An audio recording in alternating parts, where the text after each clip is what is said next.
മലമ്പുഴ ഡാമും തുറക്കുമെന്ന വിവരങ്ങൾ പുറത്തുവന്നു. ഡാമിന്റെ 4 ഷട്ടറുകൾ 5 സെന്റിമീറ്റർ വീതമാണ്. മലമ്പുഴയിൽ 4 ഷട്ടറുകൾ തുറക്കുന്നുണ്ട്. വൃഷ്ടിപ്രദേശത്ത് നല്ല മഴ തുടരുകയാണ്.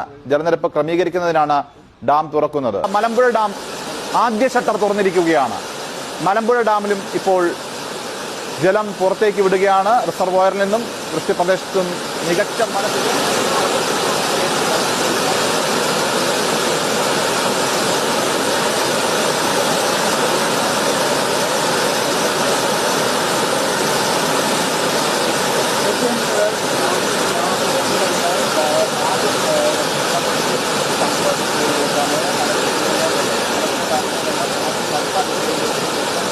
ഡാമിന്റെ 2 ഷട്ടറുകളാണ് തുറന്നിരിക്കുന്നത്. മൂന്നാമത്തെ ഷട്ടറും ഇതാ തുറന്നിരിക്കുന്നു. അങ്ങനെ 3 ഷട്ടറുകൾ, ആകെയുള്ള 4 ഷട്ടറിൽ 3 ഷട്ടറും ഇപ്പോൾ തുറന്നിരിക്കുന്നു. 5 സെന്റിമീറ്റർ വീതം ഉയർത്തിയിരിക്കുന്നു.